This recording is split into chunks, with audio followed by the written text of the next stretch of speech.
Hey, I'd like to welcome you to another episode of Mission Matters. My name is Adam Torres, and if you'd like to apply to be a guest on the show, just head on over to missionmatters.com and click on Be Our Guest to apply. All right, so today I have Fred Jung on the line, and he's Director of Paid Media over at CA Fortune. And this episode is part of our CPG Convergence series, where we bring you the best of those that are participating and will be attending our CPG conference that's happening over in Los Angeles on the 25th. Wow, we're coming up quick here now. This is released on the 24th, so it's tomorrow. So if you haven't gotten your tickets yet, it's a CPG Convergence conference where growth, capital, and innovation come together. If you look in the show notes to the episode you're listening to, you're going to see a link there, and click on that link. It's going to take you to a Luma page. Grab some tickets, and I'd love to see you there. And I know that Fred is also going to be there. So, Fred, first off, welcome to the show. I know that was a long intro, but we got to sell some tickets, man. Welcome. Thank you so much for having me on the show, Adam. Really appreciate it and look forward to the show. Awesome. All right, so I know that you're going to be attending the conference, and I know that you're also going to be speaking as well on a panel, so we'll get into that and more. But first, CA Fortune, maybe just start with telling us a little bit more about the company. Yeah, absolutely. So CA Fortune is a sales and marketing agency. It's been around for about 40 plus years. As an agency, we work primarily with food and beverage, personal care CPGs, everything from really fast-growing startups to publicly listed companies. And we're full service, so we cover the entire journey from getting a product in front of our shoppers and off the shelf across both brick and mortar and digital channels. And it's on this digital shelf where our team really shines. We help CPG brands win across all the major online retailers, so think like Amazon, Walmart, and a host of the other retail media platforms. And my team manages the media investments across that ecosystem to grow the business and stay top of mind in front of consumers. How did you get into this business, in the paid media, in this whole world? How did you get into this business? It's actually kind of a funny story. So I would say that my background sits really at the intersection of finance and CPGs and media. I started out my career in banking and asset management. I realized that wasn't what I loved, and I actually went and started and built my own organic coconut ingredients company sourced from Southeast Asia. No way. And Yeah. And that's sort of where I fell in love with being an entrepreneur and operator, and especially in the CPG space, building something really meant a lot. And how I got into paid media was during the pandemic, and I had an opportunity to work at CA Fortune, and I thought it was a great opportunity to kind of work with startup founders and large companies and to really help them grow and to help them solve the problem of building a business that actually scales. And e-commerce was always a passion of mine. And combine that with like the data analytics, and that part of it is so fast moving, and it really spoke to me. I want to go further into the media side. I can't leave this one on the table. When you give me something like you started this company, I got to go further into that. Like, what was that like starting your first brand in your first company? Because I'm sure that has to drive some of how you do what you do now, like those early experiences. So that's why I asked, like, what was that like starting that brand and starting that first company? It was a whirlwind, and it was so much like learning on the go and just adapting to different scenarios. So we sourced all of our products from different Southeast Asian countries. So Indonesia, Sri Lanka, Thailand, Vietnam. And so just adapting to all the business practices, really finding the best farming practices in order to, ensure that you're getting the best products available. That was one challenge. So just the cultural bridge.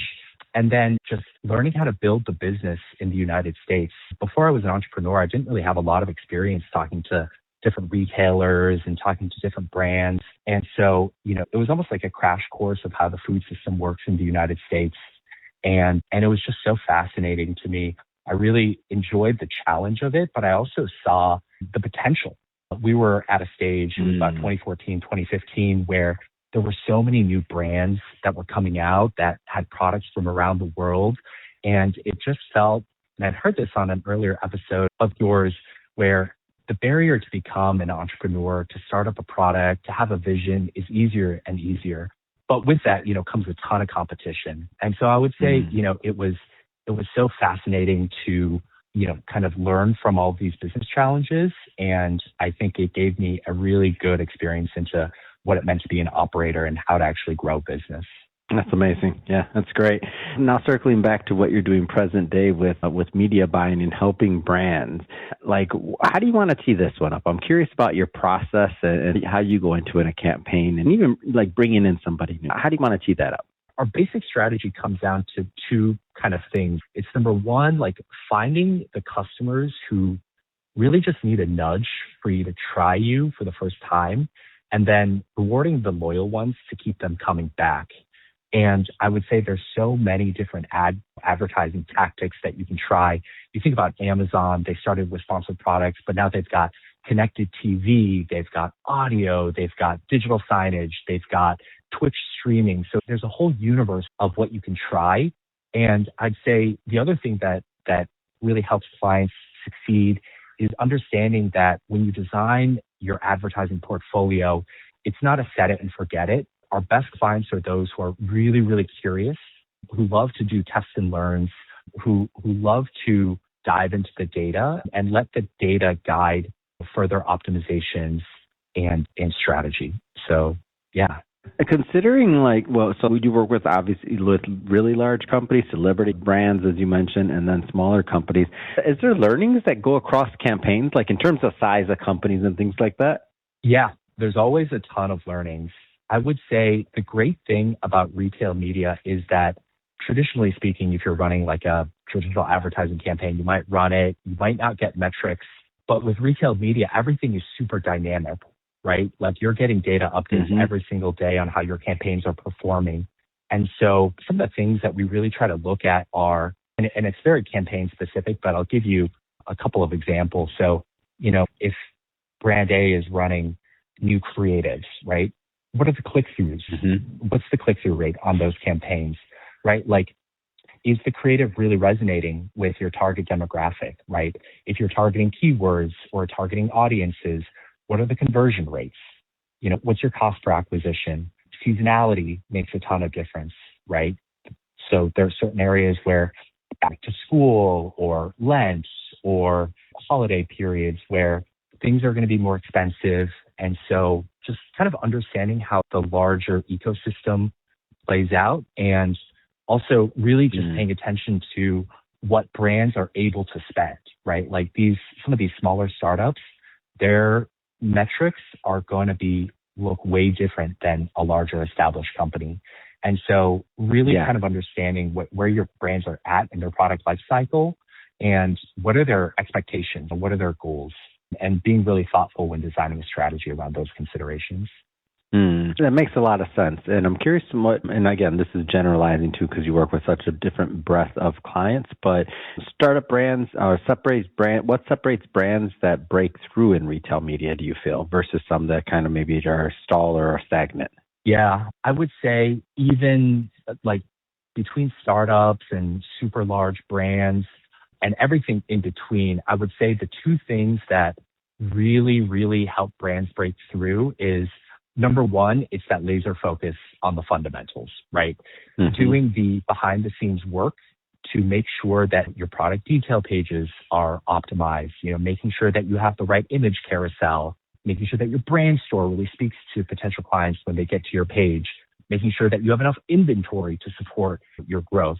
And so I would say a lot of the behind the scenes work, and I know it sounds a little bit anticlimactic, but if you can nail that piece, then I think the second piece is really just that curiosity about the different ad types that are available to you, and understanding that where you set up the campaigns is not the finish line, right? Being nimble and being able to react to market swings or changes in consumer demand, and then being able to adjust accordingly. So I'd say, that laser focus on the fundamentals, and then having that curiosity to test and learn and have a long, sort of a medium to long-term time horizon. So Fred, can you get into, retail media spend in general, like the trend, and how do you know it's actually working? Yeah, it's a great question. I would say that, retail media spend industry-wide, I think the number for 2025 was around like $60 billion in the US, and by 2030, it's going to exceed $100 billion. So it's a fast-growing industry. And when you look at something like Amazon, right, their retail media used to be just sponsored product ads. But then you think about all the places that what Amazon owns.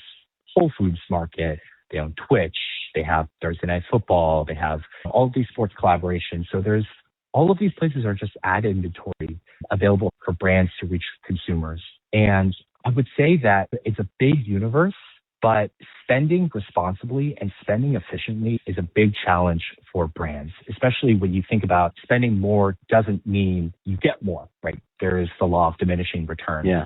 And I would say that here's an uncomfortable truth about retail media is that a lot of the retail media spend is paying for sales that you would have gotten anyways, right? You think about someone that's going to go buy your product, they search for your brand name, an ad intercepts them, and you just paid for a sale that you would have already had. And that's not necessarily growth. That's like a tax on your own demand, right? Yeah. And I would say that the brands that break out are the ones that who can really tell the difference between the sales that they caused and the sales that they simply captured. And so a lot of that comes down to measurements. And the two things that we really obsess with, all the brands that we work with are we really genuinely bringing in new buyers?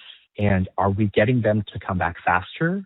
And those are the two questions that I think when brands ask themselves, they can really better spend their media dollars more efficiently.